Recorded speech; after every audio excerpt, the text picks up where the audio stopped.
समय 14 फरवरी और साल 19। एक ही दिन 42 जवान शहीद होते हैं। शहीद के परिवार से कभी आपने पूछा है? शहीद मात्र 3 अक्षर का ये बच्चों, लेकिन शहीद का बेटा 4 वर्ष का अपने बाबू के जब मुँहे अग्निदान देला ना, ये हर रूह कांप जाता है। असली हीरो हिंदुस्तान का रियल हीरो कहा जाता है तो देश के फौजियों को कहा जाता है। वही समय का चर्चा बा आई भूमिका से आप लोगों खाती भूमिका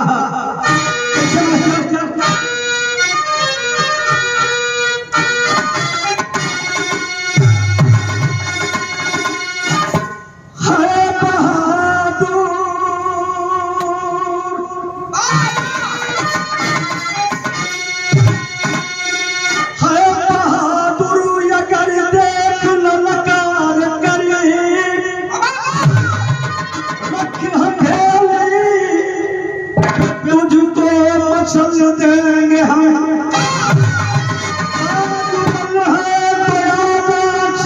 भूमि में मार कर छाती चल देंगे हम। मौत की दर की रण में जब आई उठे मोहन हिंदुस्तान की कसम।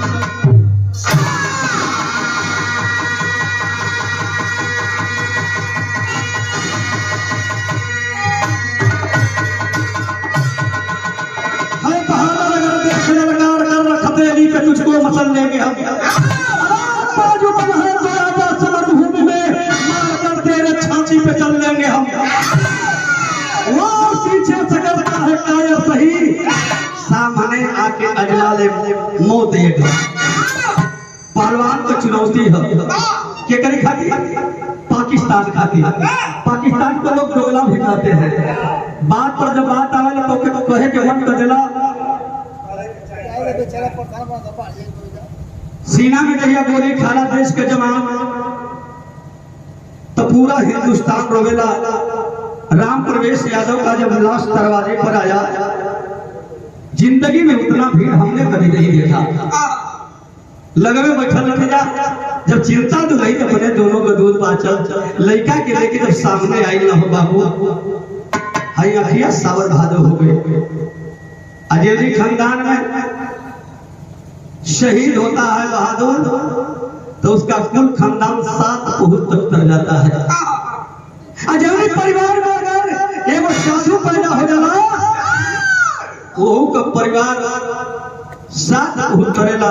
आसाराम की निर्णय वो सब साधु नहीं है। ये धरती धर्म की अनोखी कड़ी है, धर्म के ही धागे पर धरती खड़ी है।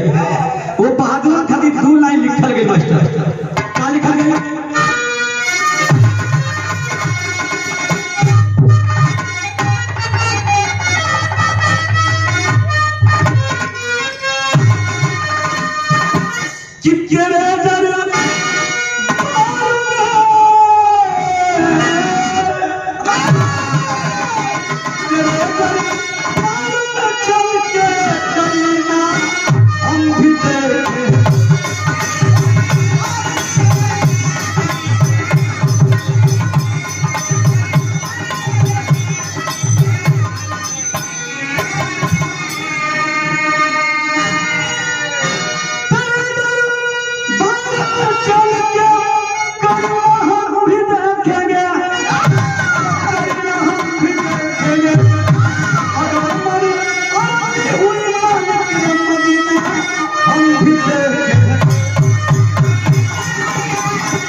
कभी नहीं करता है। ऐ हिंदुस्तान के लोग, हिंदुस्तान में रहते हो और पाकिस्तान की गुण गाते हो। ये मेरी माँ है। धरती माता का जब कोई नहीं हुआ, वो अपनी भी माता का नहीं हुआ। कहना है कैसे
मैं सीना चीर के रख दूंगा।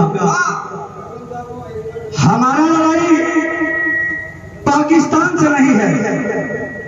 पॉइंट नोट करिएगा, मेरा लड़ाई यदि है तो चीन वालों से है। चीन ही तो पाकिस्तान के कंधों पर बंदूक रखता है और चलवाता है। असली लड़ाई चीन से बाहर निकल। संगत से बता दी कहानी कहां का हो, कैसे मास्टर।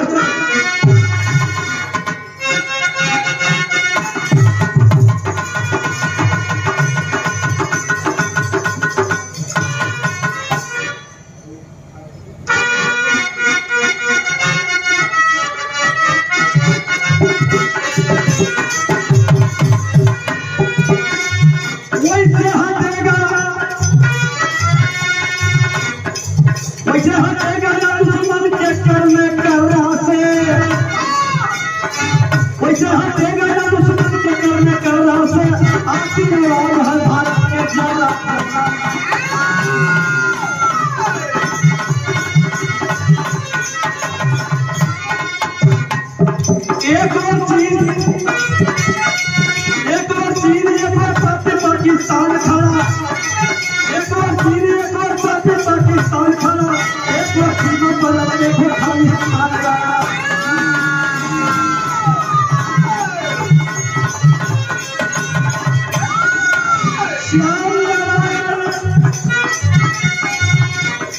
श्याम नारायण बनारस का है वो राजा, ग्राम को फातू में का है देखे बाका।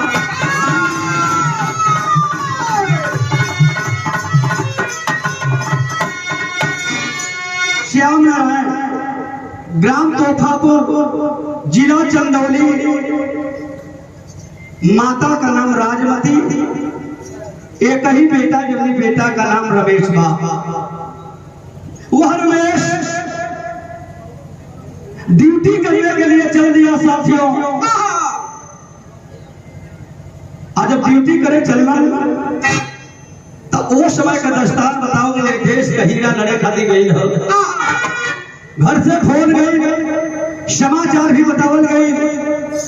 लेकिन 14 फरवरी का जो दिन, वह काली रात जो आई मेरे दोस्त, पूरे हिंदुस्तान को झकझोर कर रख दिया था। कैसे आए गीत हो।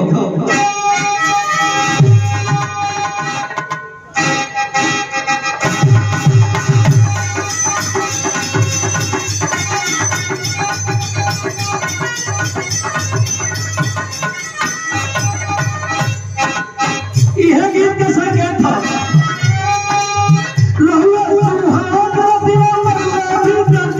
राजा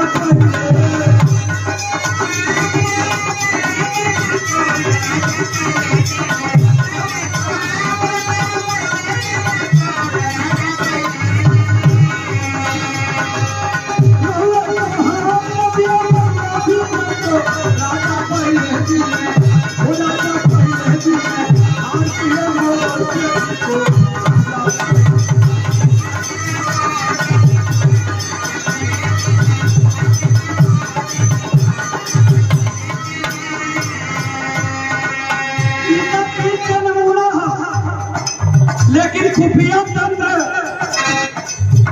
बता चुका था।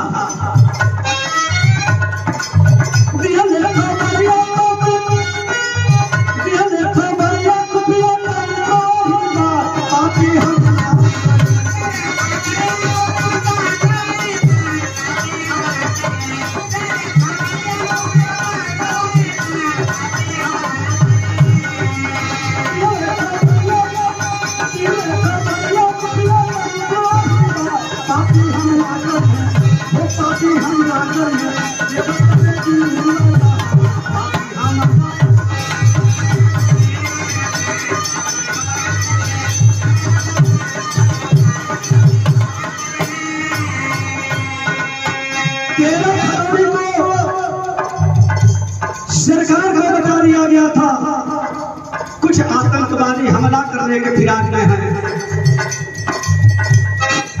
दिहले खबरिया कही खुफिया ये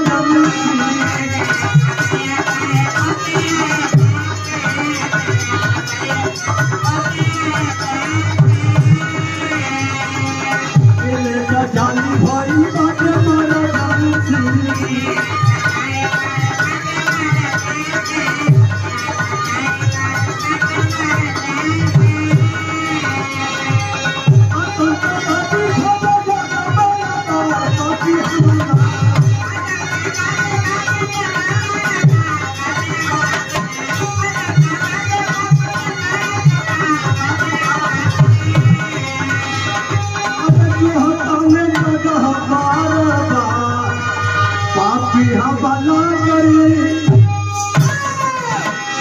बाबू हो खुफिया तंत्र बताया, उस पर सरकार का ध्यान नहीं गया। लेकिन जब ड्यूटी पीरियड में वह रमेश यादव तोहफापुर से चला, जाकर अपने कंट्रोल रूम में पहुंचा और ड्यूटी शुरुआत कर दिया। बाबूजी सीआरपीएफ का जवान था, एक बस में सवार होकर के और 78 जवान जा रहे थे बादल की तरफ। आखिरकार वह आतंकवादी के निशाने पर कैसे आए, यही बिहार का मूल निचोड़ होगा। विदेशिया से कहे कहला कैसे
लेके कृपा तारा भइले और पसंद कर कि हमें परिवार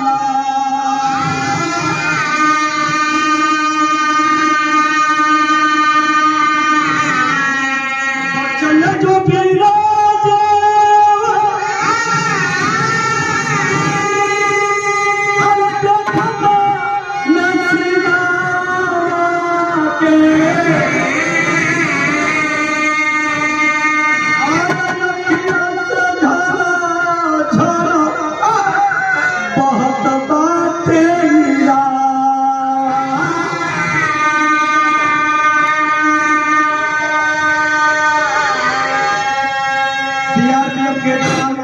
बस में से 74 जवान चल दिए।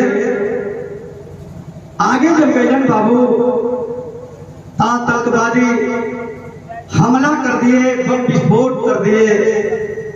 जीवनी रास्ता से उल्लाल गाड़ी आई और रास्ता में वो चीटी तक भी ना जाने बाबू। सोचिए, विचार करिए, 300 किलो मानव बम आया तो कैसे आया? यही तो सवाल है। बम मार दिया गया। 74 जवान में से 42 जवान बाबू वहीं शहीद हो गए।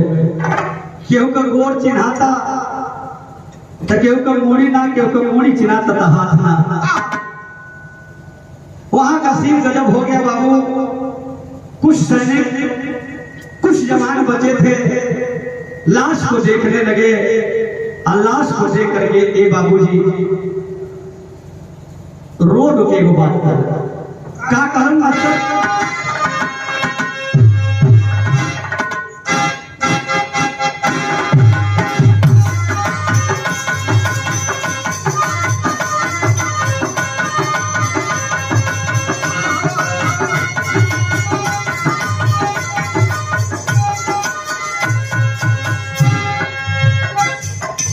बड़ा सुंदर गीत का संकेत अमर भाई। ई कुल गीत कबो कबो सुनने के मिलेला, कबो कबो लोग गावेला। पातरा हीरा जी के, पातरा हीरा जी के,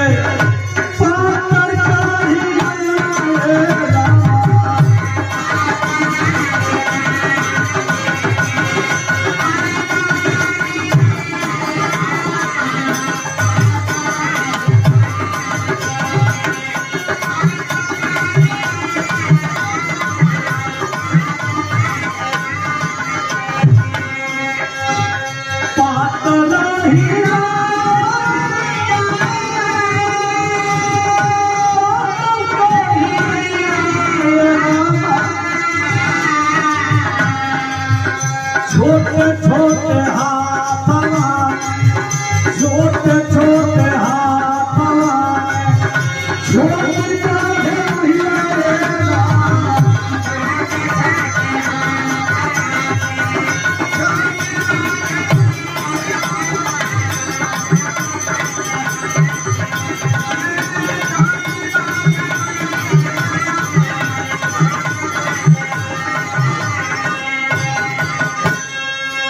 बढ़िया तरह से फर्क पड़ रहा है ये कि केहू के चिन्हा तो हो नहीं के करके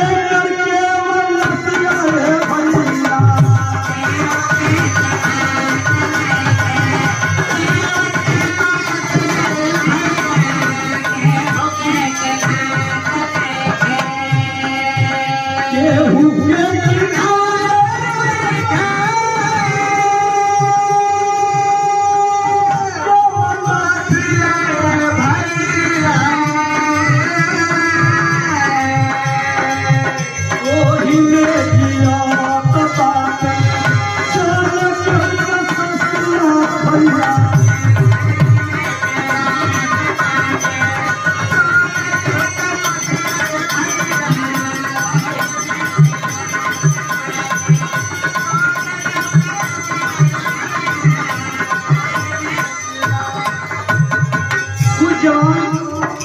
मर चुके थे, कुछ जवान जा रहे हैं, देख रहे हैं तो कोयला का कौन सीन बा मास्टर? केहू के मोरी काटल, केहू के तलवारिया,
जवान शहीद हो गए, कुछ जवान बचे तो डॉक्टरी में जाकर एडमिट कराया गया, दवा भी चला और जवान हमारे शहीद हो गए। 42 जवान जब शहीद हो गए तो कुछ जवान बचल रहन ये बाबू निकाल के AK-47 और आतंकवादियों को खोजने के लिए चल दिए। कहे ना कि अब परमिशन से कोई जरूरत नहीं है, इसलिए आतंकियों से लड़ना अब जरूरी है। लड़े खातिर चल ले लो पूरा आतंकवादी के खोजे खातिर। कैसे?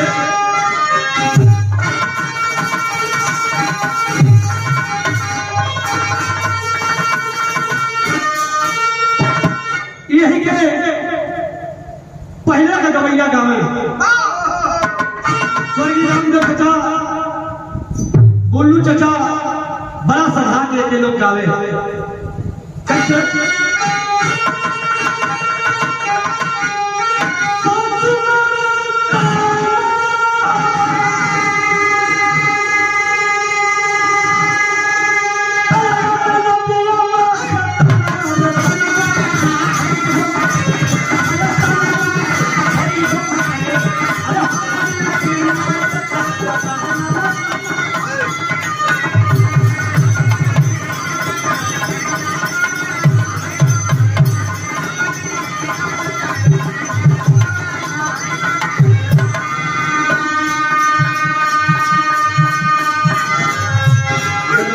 चाचा जवाब दे, क्या जवाब दे?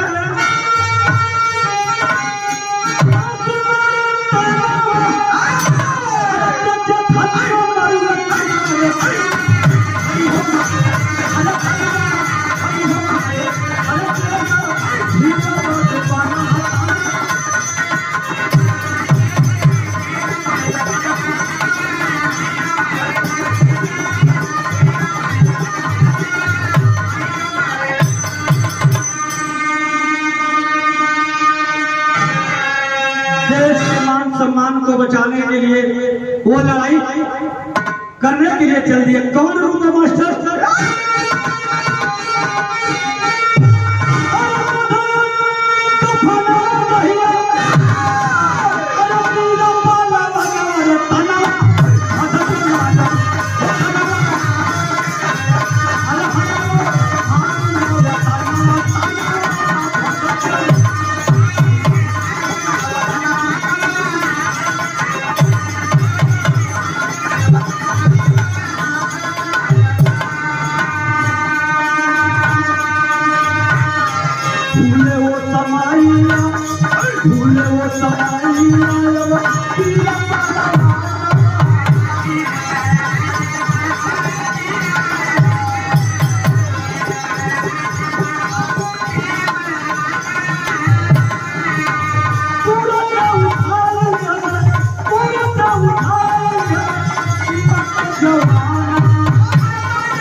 लड़ाई शुरुआत हो गया।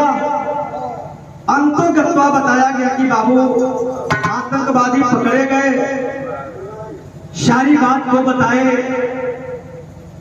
लेकिन जब लाश भरे तोहफा में आई है बाबू सूचना मिलल है। तो जब सूचना मिलल तो दुल्हन अपने गरूद बच्चन के लेके जब सामने आए तो वही लसिया पर दोनों हाथवा रख के रो रो के वो बात है, सैया हो तू तो कह के गया कि बड़ा जल्दी आई, लेकिन अइबो कैला सब तिरंगा में ही लाश लपटा के आई बड़ो है गरूद बच्चा का हुई कैसे रोवे बाबू? विधवा औरत पति शहीद रमेश यादव का। कौन गीत था?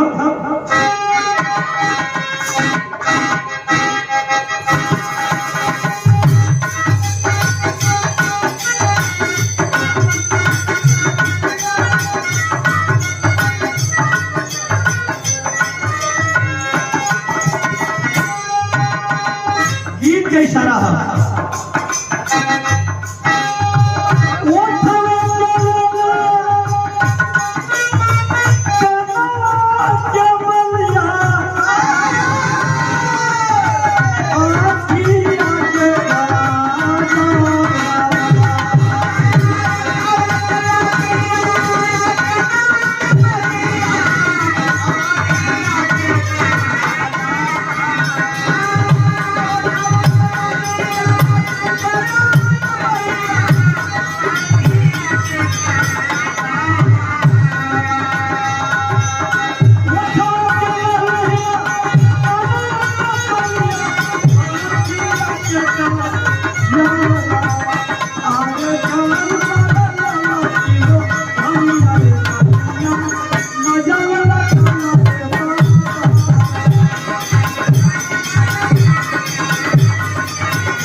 जग में मोहब्बत का मुरहम लगाती है नारी। नारी की नीयत नारायण न जाने तो भूले को राह बताती है नारी। नारी का जब पति ना हो रहा तो कितना दर्द होता है।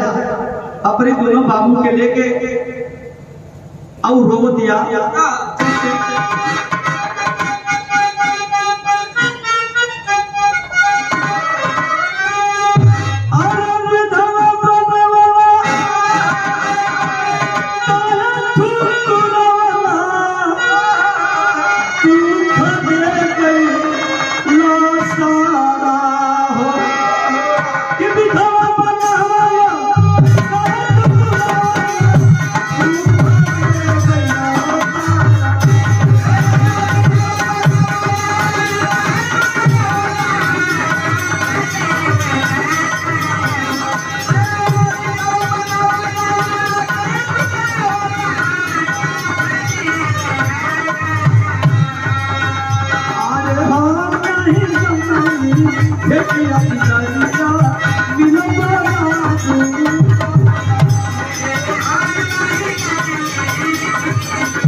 यही याद करके रो रही है। मीठी मीठी बतिया हम के फुसलाई के चल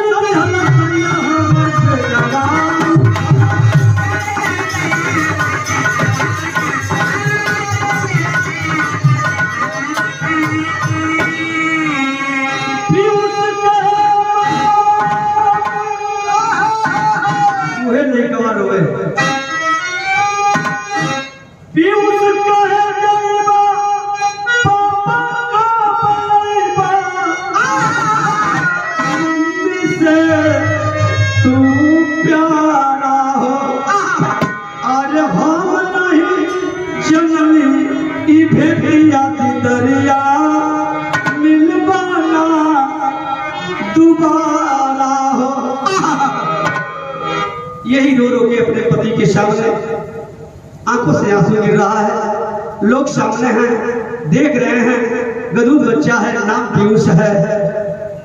लाश सजावल गई, लेकिन ए बाबू जब लेके लोग लाश जाए लगा तब तक एसडीएम डीएम नेतागण लोग पहुंचे हैं।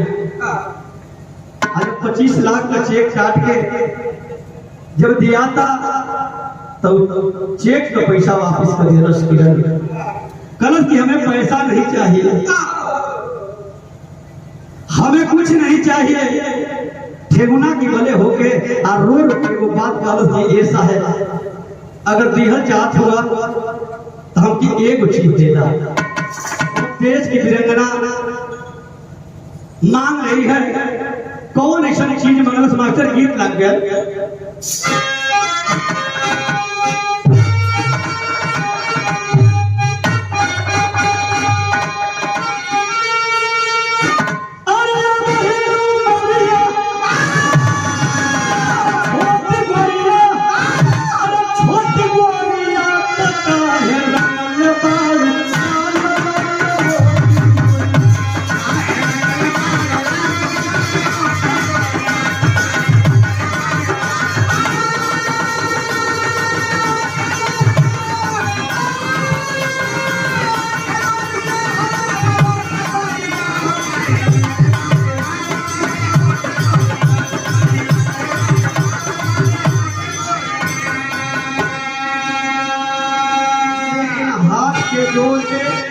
वो किरण बहुत यका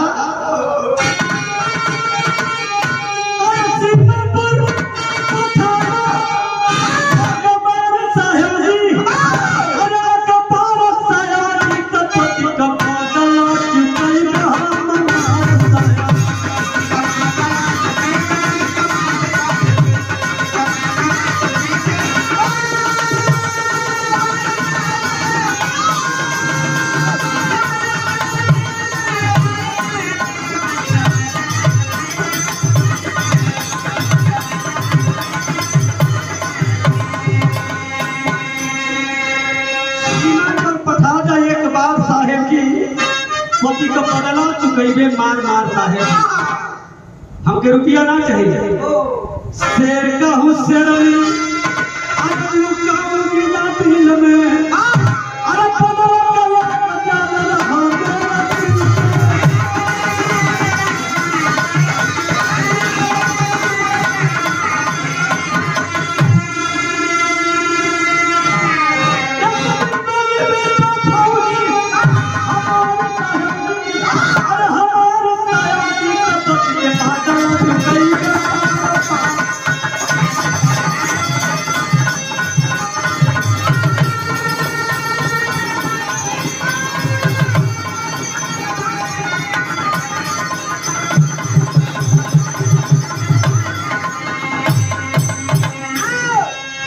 एक बार आदेश दे दीजिए साहब, मैं अपने पति रमेश का बदला लूंगी।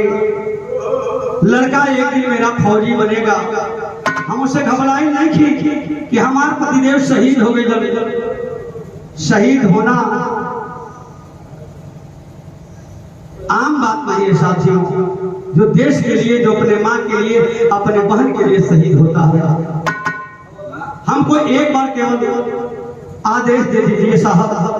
बिलक बिलक के रो रो के लाश के पकड़ के जनाजा जब जाए लगा तो उस समय कौन सी रहल मास्टर तोहफापुर में अल्लाह से कहेगा।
लाश को सजाकर एक तरफ कंधे पर किरण दुल्हन उठाती है, एक तरफ 4 वर्ष का लड़का जब उठौलस न बाबू तो उनकी आंखों से झरझर झरझर लोग गिरना शुरू हो गया। लोग रोने लगे। अंतिम बात कहे कि मास्टर हुआ क्या?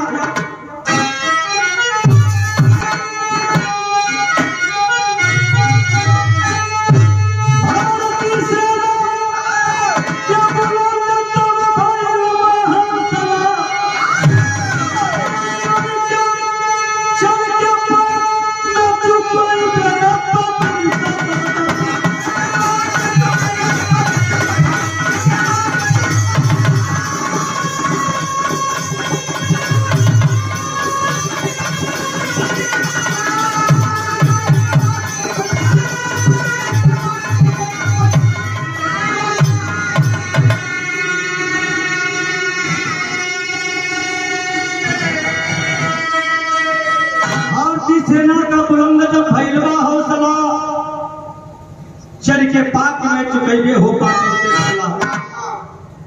बाबू हो इधर 42 शहीद हिंदुस्तान के हुए तो हिंदुस्तान के बहादुर कभी कम नहीं होते हैं। वो भी कहते हैं कि पहले तो हम मारते नहीं हैं, हम छोड़ते भी नहीं हैं। तो 360 आतंकवादियों को मारने के लिए इसी रात देश का बहादुर जिसका नाम था अभिनंदन विमान लेकर चला, समझा कि मेरा हिंदुस्तान है। लड़ाई करते करते साथियों पाकिस्तान के सरजमी पर गिर गया, बहुत मारा गया, बहुत पीटा गया। हिंदुस्तान के कमजोरियों को लोग पूछ रहे हैं, लेकिन दांत देना पड़ेगा अभिनंदन को। आपने एक भी बात नहीं बताया पाकिस्तान से, अब पाकिस्तान छोड़ा भी उस बहादुर के लिए दूसरे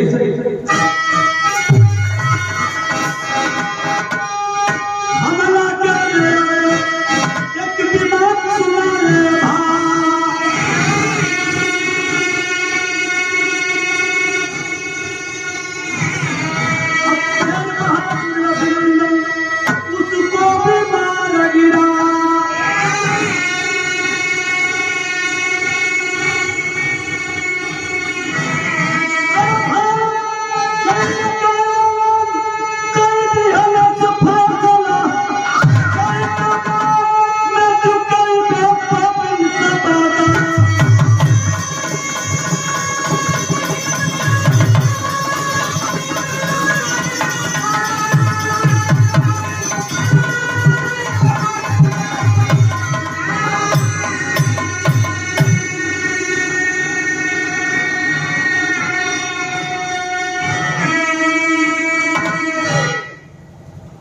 बदला भी लिया गया पाकिस्तान से।